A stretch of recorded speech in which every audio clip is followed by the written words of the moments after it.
Highschool DxD Season 4 was fun. There's a lot of fun things. Going to the water park, going to the beach. You know what isn't fun?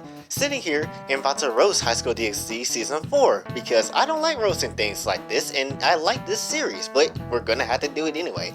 You know what else is not fun? Editing these videos because I don't really like doing this because every time I edit a video and upload it and export it because it takes up so much memory, like last video was 88 megabytes. But anyway, we're going to be roasting the heck out of Highschool DxD Season 4 and about some things I just didn't like about it. So if you don't really mind, why don't you hit that like and subscribe button, hit the bell notification on your way out, because this is going to be trying to be a turning point for me. So let's get into it. Yo, what's up everybody? It's your boy Jay, and today we're going to be talking about Highschool DxD, not in particular Season 4. Now what we're going to be talking about in this one is how bad it really was. And not just contained to the art style, but just the plot elements as well. We're going to be talking about how the plot was ruined from Highschool DxD Season 4, and how it was just not adding up to expectations like your wife. And that's my one per list! So, let's get into it. So what happened in Season 4? Well, Season 4 started off where we stopped in Season 3, which is not canon, which sucks by the way. But it started off in a halfway point of Season 3, where Ozzy got captured by Theodora, I believe, and basically Issei went on a rampage, killed him, and they had an Opie song to calm Issei down after touching one of Reese's chesticles. Okay, then after that we had the whole Kyoto arc, and all that was terrific. I didn't hate any part of that. That was beyond good. And then we have the rating games, which was kinda pointless. I thought it was kinda pointless, to be honest. Why are we having a rating game? It wasn't as good as the first game. Definitely wasn't as good as the first game. And it really wasn't as on the line as it was on the first game. What, because of Cyrog's mom? I'm pretty sure she would have lived if the rating games would not happened. I don't know. But yeah, I feel like the rating games kind of just ruined the entirety of Season 4. Or at least the second half of it. Because, like I said, the Kyoto arc was fine. Meeting new fox spirits and stuff, that was pretty interesting. I was actually intrigued.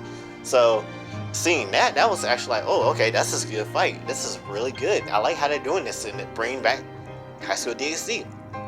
But I don't really like the whole rating game. It was something that was unnecessary and could have been replaced with something else in the light novel. Well, I mean, you could do that, but then they'll be going into a whole different series. So I don't understand why they even want to put another rating game when the first one was super good. So, and there was a lot of things in the rating game that I just didn't like when Issei fought that one girl and she was super easy to beat, and the only reason that he didn't just fall head over heels for her because she showed booty first. That was stupid. And I didn't like that Rias was basically useless the entire time. I didn't like it. It was stupid. She's becoming Sakura or Aqua. She's becoming one of the useless characters I ever seen. Literally. And I don't like putting Rias out on a pedestal like that, but she is basically useless right now. What, did you see that in Season 3? Nope, she had a whole balance breaker. Started whooping on everybody. Do you see that Rias here? Nope, because it's not canon. And this is why Season 3 is better than 4 and every other season in the series. Just because of that one moment for me. And just all the new array of different and new characters. And Issei dying at another time, so I like to see Issei die a lot. I really do. I hate that guy. But I just don't understand why they had to keep treating Rias like she's garbage. Like, she can protect herself. I'm pretty sure she can win a fight if they would allow her to. You don't need Issei to save you every time. That's how you make a useless wife. I mean, seriously, if you can't protect yourself, why are you even here? You just let Issei be the head of the household, so I don't see why you even be here. The only really good thing that came out of Season 4 was my bae Konako, and she just chilling. I guess. I mean, the first half she was chilling.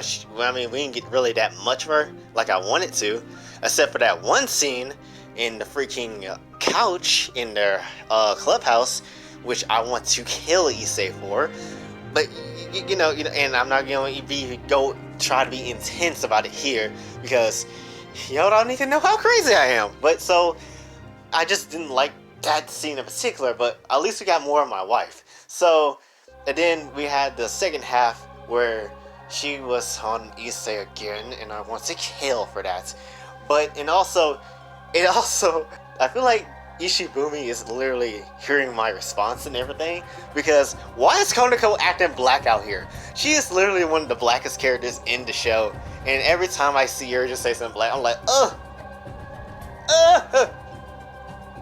that's my bae. But yeah, every time I see Konako like that, it's just like, bro, she is, where have you been? Who is listening to me right now? Is Ishibumi listening to me on secretly, bro? For real? But getting back to the point. So back to the rating game, I didn't really care for what they was trying to pull, because they were trying to be like, oh, let's just have a real serious match with nothing on the line, really. And if you even think about bringing his mom into the occasion, well, I'm pretty sure she'd be fine anyways.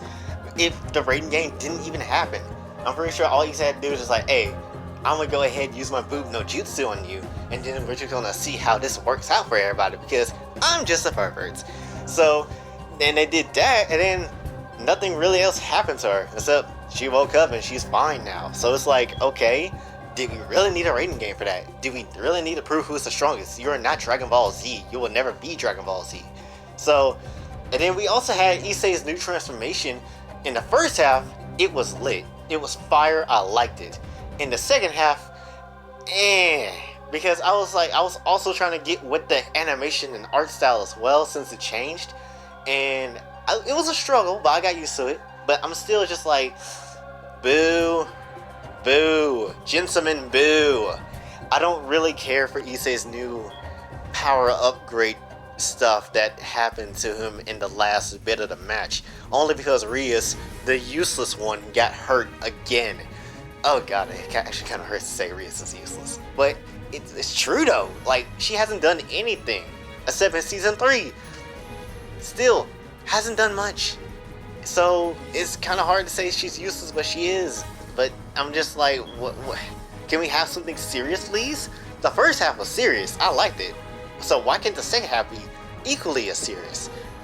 You couldn't you just swap places with the rating game versus Coco's site? Like, I feel like that was the whole point of me tuning into DxD, aside from the women plot. So I just don't understand. I don't understand why they have this rating game that didn't mean anything. The first rating game meant something, because Riser was literally going to marry Rias if Issei didn't win. So Issei lost that one, and then he had to go back and fight Riser again. That was something on the line. This one's just like, oh, I'm stronger than you. No, I'm stronger than you. Hey, I have a boner, so I'm stronger than you. You see what I mean? This whole thing, this is like a whole Dragon Ball Z fight. If I had to compare it, it's basically Goku versus Jiren, but on a very low budget scale. So that's how I would rate this entire thing. At season 4, I had to rate it 5 out of 10, because I just didn't care for the second half. Except for the bits of Konako that was there, that was the only parts. Other than that, I just didn't care for it this season. Season 3 did much better. Even if it isn't following the source material, I would rather see that than see what bullcrap we just saw in season 4. It could have been so much better, but dang, why did you have to add a stupid rating game that didn't mean anything? I'm glad that we also got to see the church trio, you know, with some little clips of them in the moments. Zenobia, mainly. Not been saying anything about Irina. Asia was good. And that's for the record, I don't hate Irina. I just know somebody that might be watching this and be like, leave Irina alone. I'm just like, okay, got you, bro. So, but yeah, season 4 could have been better. I don't like what they try to do with the whole rating game. Make the rating game look weak. But yeah, that's kind of my whole rant. It's kind of quick, this one. So if you guys enjoyed that, why don't you hit the like and subscribe button, share this around with more people that needs it to know the gospel of what I'm speaking right now, because this is true and you know it's true. And if you try to defend DxD honor, I will flame you in the comments. So hopefully you guys enjoyed that though. This is your boy Jay, signing out. Have a blessed day.